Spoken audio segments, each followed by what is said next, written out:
The sun, a fiery eye in the vast, empty canvas of the sky, beat down on my back. Sweat, my constant companion, trickled down my temples, tracing the grime of the earth on my skin. I was a tiller of the ground, a man who wrestled with stubborn roots and coaxed life from the unyielding soil. My hands, calloused and stained, were a testament to my labor, to the long days spent under that same relentless sun. I loved the earth, its dark, rich scent a perfume to my senses, the sight of the first green shoots a balm to my soul. This was my offering, the work of my hands, the sweat of my brow, a testament to my devotion. My brother, Abel, he was a different soul. He walked with a lighter step, his laughter carried on the breeze that rustled the leaves of the trees. He was a keeper of sheep, his flock a white, woolly cloud that drifted across the hills.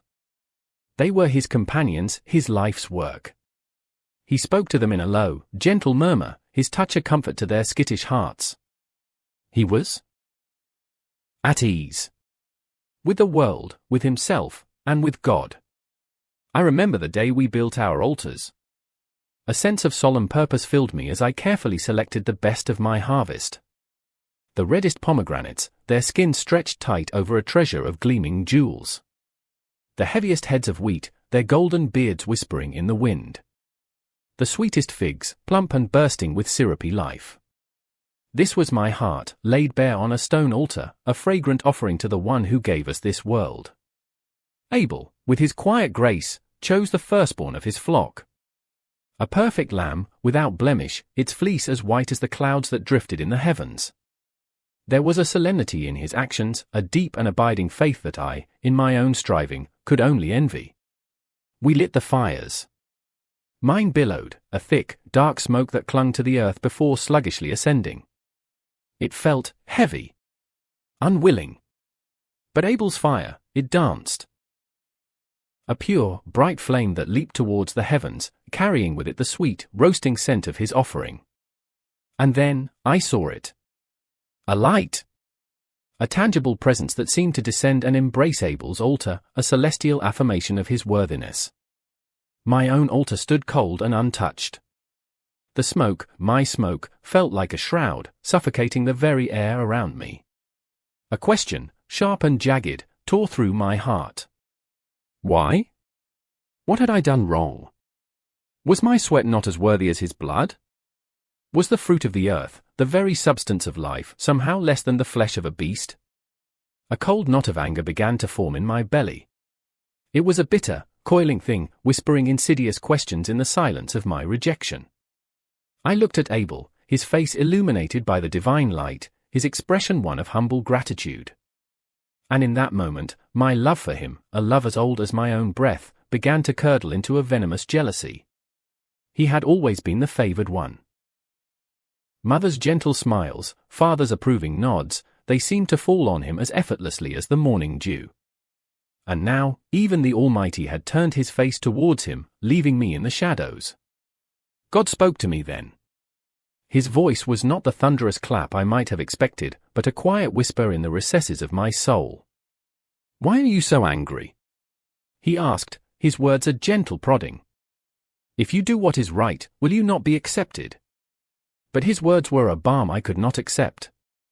The wound was too deep, the injustice too raw. Do what is right? What had I done that was not right? My offering was given in earnest, my labor a daily prayer. The question only fueled the fire of my resentment. Days bled into one another, each dawn a fresh torment. The sun, once a source of life-giving warmth, now felt like a scornful eye, mocking my fruitless toil. The earth, my once beloved companion, felt barren and unforgiving. And Abel. His every gentle word, every innocent smile, was a fresh stab to my wounded pride. The lamb he had offered was a constant, bloody image in my mind, a symbol of my own inadequacy.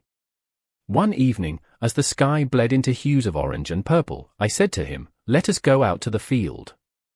The words felt foreign in my own mouth, a prelude to a darkness I could not yet name. He followed me without question, his trust a painful testament to the brother I once was. We walked in silence, the air thick with unspoken things. The whispering wheat, the very fruit of my labor, seemed to mock me with its golden heads. And then, it happened. The anger, the jealousy, the bitter, festering wound of my rejection, it all erupted. A red haze descended over my vision, and my hands, the same hands that had coaxed life from the soil, were raised against my brother. There was a moment, a fleeting, terrible moment, where I saw the surprise, the hurt, in his eyes. And then, nothing. The silence that followed was a deafening roar. The world, which had been so vibrant with the song of the crickets and the rustle of the wind, was suddenly, utterly still. The warmth of his blood, so starkly different from the cool earth, spread across my hands. It was a stain that would never wash away. I stood there for a long time, the weight of what I had done crushing me. The anger had receded, leaving behind a hollow, aching void. I looked at his still form, at the life that had been so cruelly extinguished, and a cry, a primal scream of anguish, tore from my throat. Then, the voice again. "Where is your brother Abel?" The question was a spear in my heart. "I do not know," I stammered, the lie a bitter taste in my mouth. "Am I my brother's keeper?" The words were a pathetic attempt at defiance, a flimsy shield against the torrent of my guilt. "What have you done?" The voice was no longer a gentle whisper, but a thunderous judgment that shook the very foundations of my being. "The voice of your brother's blood cries out to me from the ground." And in that moment, I knew the true nature of my punishment. It was not just the curse that followed, the earth that would no longer yield its fruit to me, the life of a restless wanderer. It was the eternal echo of that cry, the silent accusation in every drop of rain, in every gust of wind. It was the memory of a brother's love, a love I had nurtured and then, in a moment of madness, destroyed. The earth, which had been my life, was now my accuser, its bounty forever tainted by the bitter harvest of my sin. And I, Cain, the firstborn, would walk its face forever marked, not by the hand of God, but by the indelible stain of my own making.